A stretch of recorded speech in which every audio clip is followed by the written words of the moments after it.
बिस्मिल्लाहिर्रहमानिर्रहीम। मैं आपका दोस्त मलिक शाकिर अली। आइए मैं आपको बताता हूँ इसराइल ईरान की जंग अब तक किस जगह पे है और कहाँ इसका रुख मोड़ा गया है। इसराइल ने अपने ऑपरेशन का नाम रखा है the operation rising line. Operation rising line का मतलब है उभरता हुआ शेर। अब इसराइल ने ये नाम क्यों रखा ऑपरेशन राइजिंग लाइन, आइए इस कहानी को समझते हैं। ये कहानी शुरू होती है 1978 से। ईरान में इनकलाब आया 1980 में। आयतुल्लाह खमीनी जो है उसकी हुकूमत आती है और उस झंडे को तब्दील कर दिया जाता है और उस झंडे पे तलवार से अल्लाह लिखा जाता है। आज जो आप इस झंडे पे अलामत देखते हैं वो लफ्ज़ अल्लाह को जाहिर करते हैं और साथ उसके तलवार दिखाई देती है। ये निशान इस्लाम के 5 सतूनों को जाहिर करता है, ठीक है, जिसको हम 5 पिलर्स ऑफ इस्लाम कहते हैं। इन्हीं की नुमाइंदगी करता है। लेकिन 1978 से पहले शाह रजा शाह पहलवी की हुकूमत थी।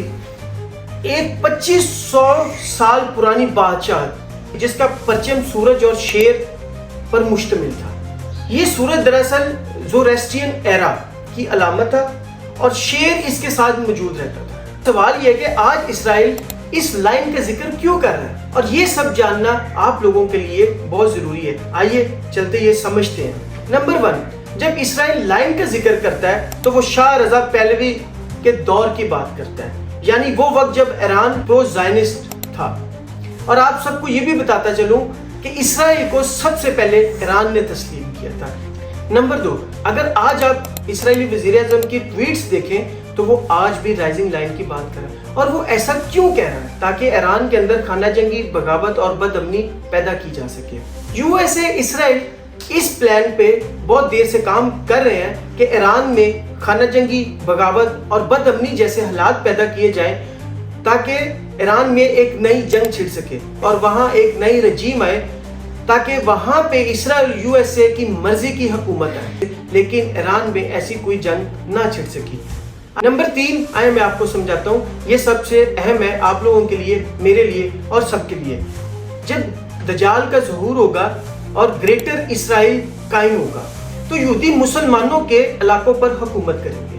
आपको समझ आई कि यहूदी जो है वो मुसलमानों के इलाकों पर हुकूमत करेंगे और इसराइल जो है वो पहले से ये तय कर चुके हैं ईरान पर कौन सा यहूदी जो है वो हुकूमत करेगा। तो ये शख्स कौन है? और इसराइल का जो मीडिया है वो चीख चीख कर कह रहा है कि ईरान का नया प्रिंस कौन होगा। ये साहब है शाह रजा शाह पहलवी की नवासी इमान रजा पहलवी, और जिसका शोहर है एक यहूदी, जिससे इमान रजा पहलवी ने जिससे अभी हाल ही में शादी की है। ये उनके शोहर मोहतरम है जिसको वहां पे प्रिंस बनाना चाहता है इसराइल। और जो उनके शोहर है वो बहुत बड़े बिजनेसमैन है और वो यूएसए और इसराइल के दरमियान बड़ा इंपॉर्टेंट लिंक है, ब्रैडली शर्मन।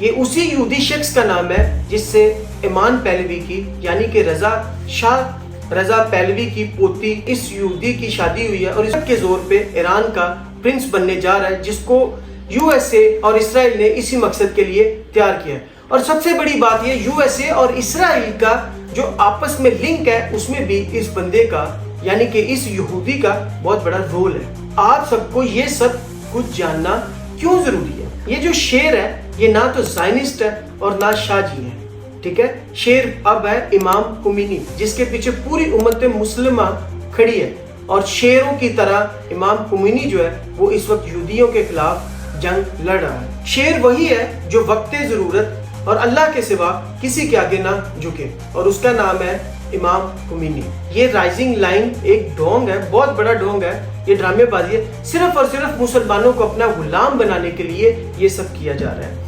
ये जानना, समझना और लोगों तक पहुंचाना ये आप लोगों की जिम्मेदारी है। आपके लिए ये भी समझना जरूरी है कि हमें अपने बच्चों को शिया सुन्नी के फसाद से निकाल के ये बताना है कि हमारे लिए हमारे ईमान को मजबूत रखना, उसको ताकतवर रखना और ईमान पे यकीन रखना ये बहुत ज्यादा जरूरी बात है जो हमें अपने बच्चों को समझानी है। मेरी ये जो वीडियो है आप अपने बच्चों को भी दिखाएं, आगे भी शेयर करें ताकि हम समझ सकें ये असली जंग है क्या। ये दज्जाल की जंग है, ये कोई आम जंग नहीं है जिसको इसराइल समझता है कि दज्जाल आएगा और वो पूरी दुनिया पे हुकूमत करेगा, वो इसीलिए इस जंग की तैयारी कर रहे हैं। जबकि जो मुसलमान है उनका ईमान कमजोर होता चला जाएगा क्योंकि इंफॉर्मेशन है वो अपने बच्चों तक नहीं पहुंचाते, जिसकी वजह से जो मुसलमानों के बच्चे हैं वो उन चीज़ों से दूर होते चले जा रहे हैं। इसराइली जो है वो खुद को शेर कहलाने के चक्कर में वो शेर नहीं कहला सका, क्योंकि इसराइल जो जंग लड़ा है ईरान के खिलाफ वो सारी दुनिया को मिला के जंग लड़ना चाहता है। भी ताकतवर मुल्क है, उनमें यूरोपियन कंट्रीज है, अमेरिका है, इंग्लैंड है, फ्रांस है, ये सब इसराइल के पीछे खड़े हुए हैं। जबकि ईरान जो है वो अकेला इस जंग को इसराइल के खिलाफ भरपूर तरीके से लड़ रहा है। इस लिहाज से जो इमाम खुमैनी है असल शेर वो है। मेरी वीडियो को अपने बच्चों के साथ, लोगों के साथ शेयर कीजिएगा और बताइए ये जंग किस चीज़ की है, ताकि हमारे बच्चों को न हो कि ये चीज़ें चल क्या रही हैं दुनिया में। इसी वीडियो के साथ मुझे दीजिए इजाज़त। अल्लाह हाफिज़।